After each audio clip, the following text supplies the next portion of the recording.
柱、胡蝶忍。私は柱の中で唯一鬼の首が切れない剣士ですが、鬼を殺せる毒を作ったちょっとすごい人なんですよ。Hey, what's up everybody? This is your boy Travis back again here at Big Boy Toy Reviews, and today we are taking a look at Max Factory Figma from Demon Slayer, Shinobu Kocho. I think that's how you pronounce your name. Don't roast me in the comments. Well, actually I don't care if you do, but she's from Demon Slayer. She's a pretty dope character in Demon Slayer. This is only one of two Demon Slayer character figures that I have. Trust me, I have been slacking big time on the Demon Slayer stuff. I do love the anime, and I've been meaning to pick up more items, more stuff, but I'm kind of caught in between Figma and BuzzMod, and BuzzMod is just so expensive, and I want to get the figures, but I just think it's ridiculous that they're $150, and I've seen reviews on those, and some of them are really good and some of them are not, and so it's just hard for me to pull the trigger on them. So I'm kind of slowly getting the Figma ones. Obviously, I missed out on Tanjiro and his sister, and I missed out on a bunch of them at this point. Hopefully, when his sister drops the older version of his sister, I'll be able to pick that up, because it looks like the pre-orders are all sold out on her everywhere. But this is a Figma 575 Shinobu Kocho from Demon Slayer. And let's get her out the box and talk about it. So here is Shinobu out of the packaging, and she looks pretty good. There are some issues with there are a couple of issues with her that are unfortunate, but there's not really anything you can do about it. But we'll get into that in a little bit later. But her face looks really good. She definitely looks very much like the character from the anime. I like the line. I like the paints on her. What's this? A kimono? I don't know. I don't know what this is called. Her vest, or not vest, but cloak or whatever. All the paintwork is done very nicely. There are some issues though with this because of the white nature of her coat. She gets marks from her pants, unfortunately, on the inside, and those were there when I pulled her out of the box. So, and that was even with the plastic on. So she did have a ton of plastic on her. But yeah, the paints are done extremely well. I do wish the shoulders weren't as disjointed. I wish they would have raised those up a little bit more, because they look a little silly. The paint on the belt is done really nicely. The silver painting on the belt. All of the paint lining and stuff at the bottom, even around the ends of the sleeves here. Yeah, all in all, she looks great. She looks exactly what she's supposed to look like. The butterfly on the back of her hair, that's done really nicely also. Yeah, I don't really see anything. The only issues that I have is with the dark paint running up against the light paint and leaving marks. So you do have to be very careful with that. But other than that, she looks pretty standard. This is the outfit that she's supposed to be wearing. So let's get into the accessories. She doesn't have that many. All right, so like most Figmas, she does come with the typical hand tray. I don't know why it's not focusing. Okay. She does come with the hand tray. Pretty basic Figma hand. She has a pointing hand. Looks like maybe I don't know what she's doing there with the hand. An open hand, two more open hands here. Two hands to hold her swords, and two kind of, I don't know, fist hands. So yeah, that's it for hands. And she does have two more face plates here. Where are we not focused? Okay, here we go. She does have two more face plates here. Both smiling. I wish they would have gave us a fighting, like a gritty, mean fighting face, but no, they just gave us a bunch of smiling faces. So these are the two faces. Then we get two effects parts, which are her, I think she was flower breathing. No, butterfly breathing. I don't know. No, she had to do something with poison. So it's like poison breathing or something like that. But these are the effects that she came with. They are translucent pink, like butterflies. They look good. I like the gradient from a darker pink to the lighter pink. But yeah, those look really good. So they're nice and translucent. They do have peg hole or places to peg stands into. So you can actually have her using the effects. So those are nice.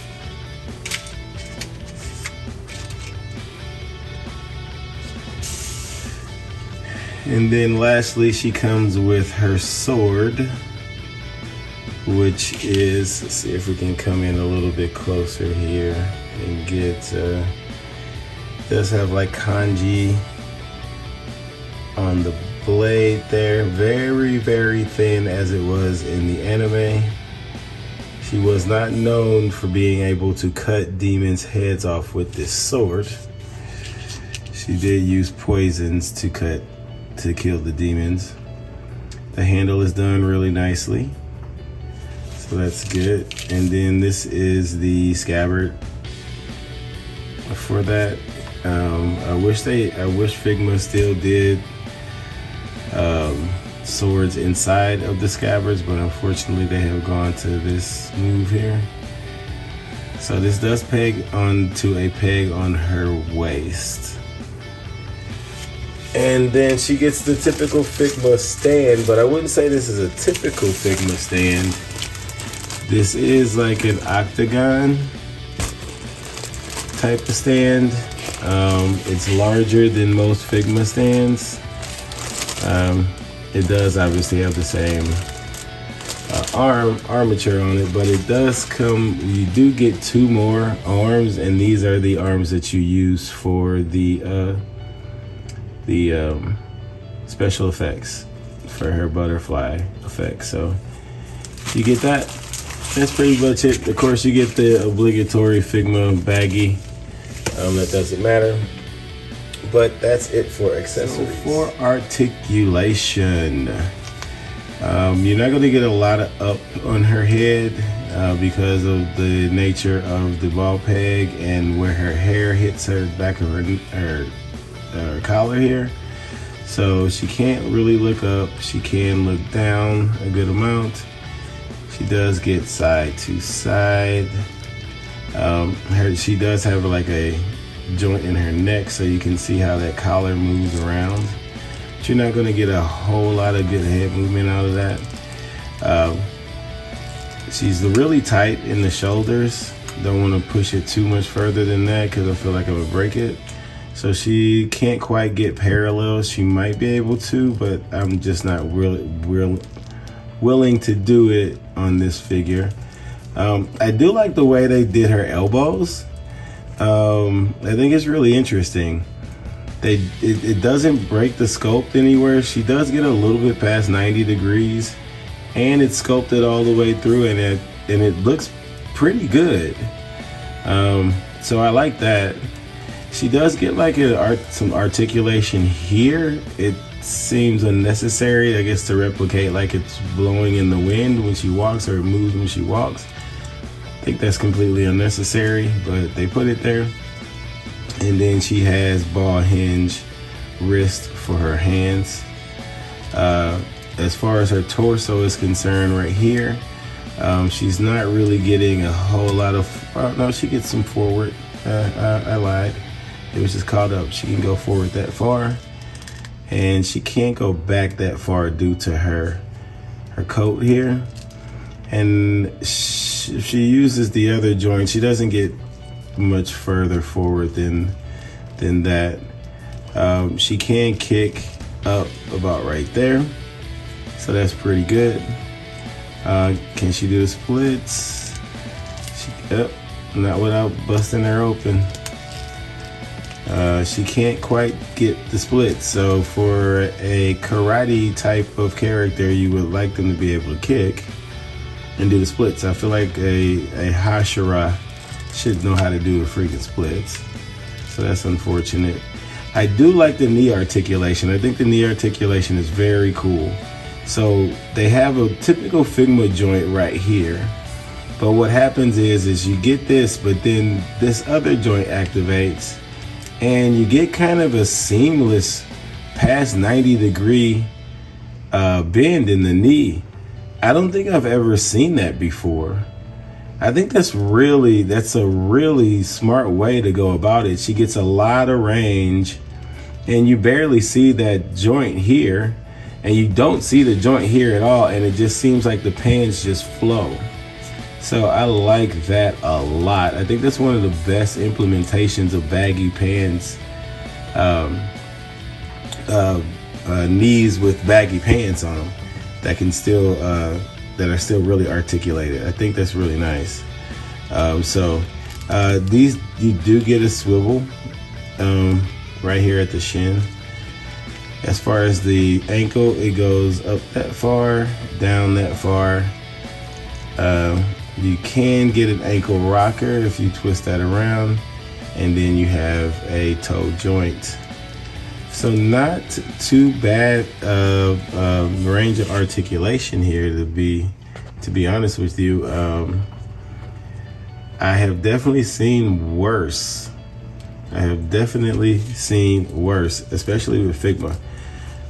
All right, so let's get her standing here and see if we can do a couple of comparisons and then get the hell up out of here. All right, so here she is next to Akaza from Demon Slayer. Unfortunately, a terrible figure.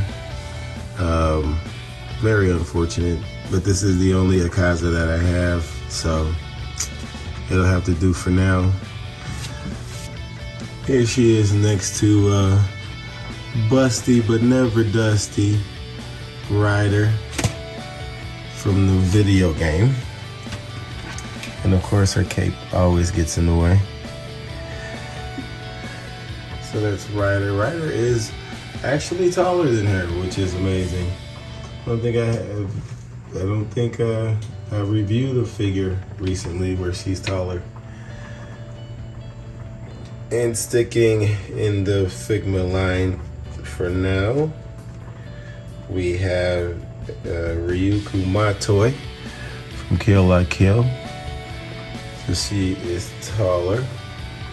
So they clearly wouldn't fit in the same line, but Figma, just comparing some Figmas. Here she is next to Marvel Legends Rogue. Rogue is obviously going to be way taller than her. Here she is next to Luffy Taro, who can never stand. So here he is next to Luffy. Here she is next to Luffy Taro. Obviously, variable action heroes are going to be bigger. Here she is next to Mayfix Gambit. And here she is next to Gogeta. See how those match up, and I think that will be it. So that's it for the comparisons. Yeah, so if you like Demon Slayer, then she is a must. If you have been collecting this line, then she is a must to get. if you haven't been collecting this line, then there's no reason to get her. I'm trying to get into it. If I can find a Tanjiro and the other main characters from Figma, I'll probably end up snatching them up if I can find them for a decent price. If not, then I might have to go with the Buzz mods. I just can't rake out that kind of money. But she is a great addition to the collection. I am definitely gonna keep her. Aesthetically, she looks great. She has decent articulation, so I'll put the price down below. I think she's still available at Hobby Link Japan. I'll put a link down in the description below if that is the case. But anyway, like, comment, and like, comment, and subscribe. Stay safe, and remember, run the streets. Don't let the streets run you. Peace.